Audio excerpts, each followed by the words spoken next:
राधे राधे दोस्तों, बोलो हनुमान जी महाराज की जय। दोस्तों, जय जय राम कथा, हा हा राम कथा, हा हा जय जय राम कथा, जय जय राम कथा। इसे श्रवण कर मिट जाती है 100 जन्म जन्म की व्यथा, वो जय जय राम कथा। दोस्तों, मैं आज गारंटी से कह रहा हूं, आज का प्रसंग यदि आपने पूरे ध्यान से सुन लिया तो आपकी व्यथा मिट जाने वाली है। क्योंकि जब मैं सुनता हूं मेरी व्यथा लगभग मिटने वाली होती है, तब मैं इसको प्रसारण करता हूं। मैं एक ही विचार रहता है कि जिस तरह से मुझे आनंद प्राप्त हुआ है दुनिया को भी हो।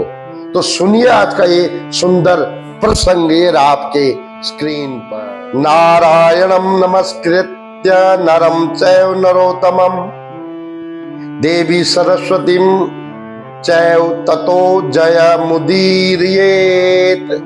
यत्र यत्र रघुनाथ कीर्तनम तत्र तत्र कृतमस्तकांजलिम वाष्पवारिश परिपूर्ण लोचनम मारुति नमत राक्षसांतम गम।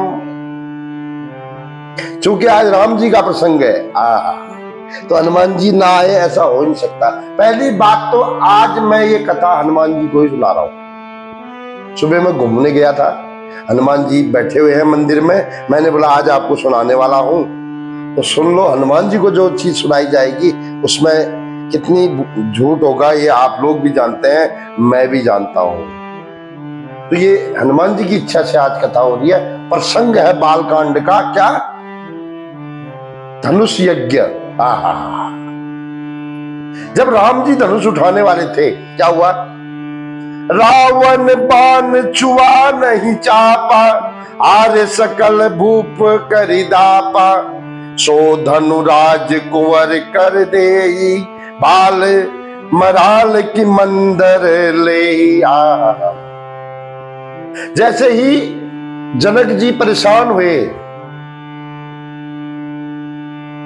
कि मेरा धनुष नहीं टूटता हुआ, सीता को कौन ब्याह करेगा, अभी दुखी हो गए। एक बाप दुखी नहीं होता अपनी बेटी के लिए। उसी तरह जनक का भी संताप जब हुआ तो विश्वामित्र महामुनि ने राम जी को धनुष तोड़ने के लिए इशारा किया। तो राजा जनक की जो महारानी सुनैना है, उनके मन में संशय आ गया। बोला जो धनुष को रावण बाणासुर इतने राजा नहीं, हाथ तक नहीं लगा पाए दोस्तों, वो इतने छोटे बालक पर, क्योंकि राम जी का स्वभाव छोटा था, सुंदर था, कोमल था, लगता था तो छोटे बच्चे हैं। दया आ गई महारानी को।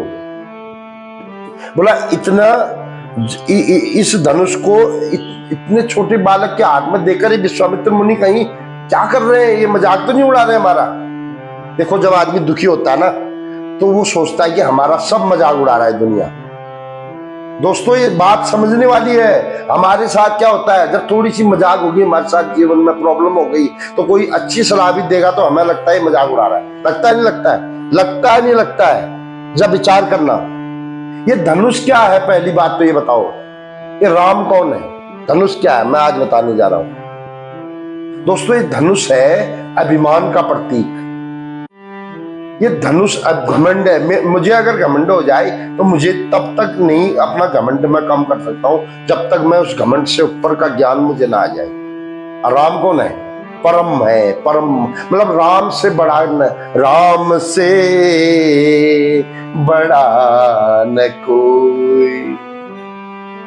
मतलब ये संसार जो दिख रहा है वो माया है, और जो इस संसार को चला रहा है वो है राम।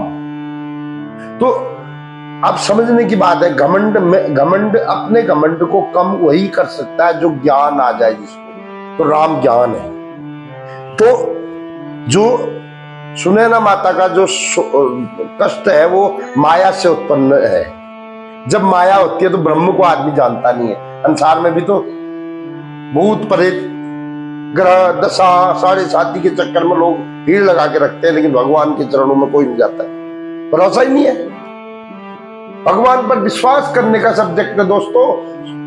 आज राम जी, अब उस धनुष को राम जी ही तोड़ सकेंगे, बाणासुर रावण नहीं। रावण जैसा बलवान कोई नहीं, लेकिन रावण घमंडी है और वो धनुष घमंड का प्रतीक है। घमंड और घमंडी में अंतर है। घमंडी मैं हूं और घमंड मेरे अंदर है। घमंड दिखता नहीं है, घमंडी दिखता है।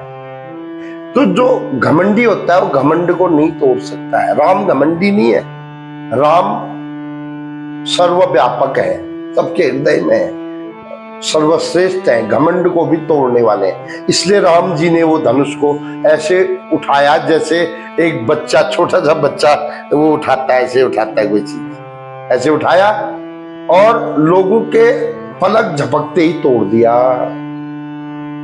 अब ज्ञानी आदमी जब अपने घमंड को तोड़ता है तो उसके जीवन में पूरी दुनिया उसको चमत्कार करती नहीं करती, नमस्कार करती है ना, क्योंकि चमत्कार किया उसने। यही चमत्कार की वजह से पूरी दुनिया राम की नतमस्तक हो गई।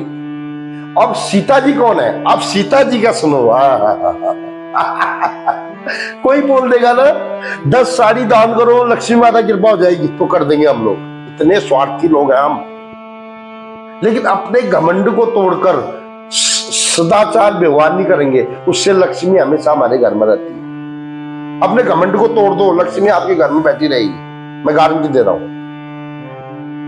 तो सीता माता ने तुरंत माला पहनाने की तैयारी कर दी राम जी को। क्यों? क्योंकि राम ही वो है जो लक्ष्मी को प्राप्त कर सकने वाले हैं। घमंडियों के बाद धन होता तो क्या करते हैं?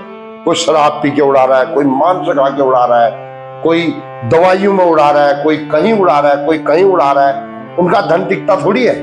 धन तो उसको बोलते हैं जो धर्म कार्य में लगे, जो भगवान की कथाओं में लगे, यज्ञों में लगे, दान में लगे, सुंदर धर्म की रक्षा के लिए लगे, वो धन सफल है। वो धन किसके पास, किसका सफल होता है? जिसके पास लक्ष्मी माता स्वयं उस धन में बैठी होती है।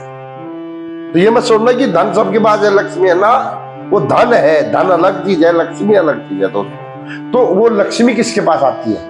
वो आती है ज्ञानवान पुरुष के पास, धैर्यवान पुरुष के पास, जो धनुष रूपी अहंकार को तोड़कर नतमस्तक रहता है, जो बोलता है मेरी गलती है, ठीक है माफ कर दो। ऐसे आदमी, ऐसा रामचरितमानस। आहा, इसलिए बोलते हैं जय जय राम कथा, ओ जय जय राम कथा, जय जय राम कथा, ओ जय जय राम कथा। इसे श्रवण कर मिट जाती 100 जन्म जन्म की व्यथा। लेकिन व्यथा उसी की मिटेगी जो समझेगा, जो नहीं समझेगा उसकी कभी नहीं मिट सकती है। तो दोस्तों मिलते हैं किसी एक और चरित्र के साथ 2 दिन के बाद। सब्सक्राइब और शेयर अवश्य कर दीजिए ताकि किसी को तो फायदा जरूर होगा। जय श्री राधे, जय श्री कृष्ण। आपका दिन मंगलमय हो और ये राम कथा आपके दिमाग में ऐसे बैठ जाए कि आपका जीवन सफल हो जाए। जय श्री कृष्ण, जय श्री राधे।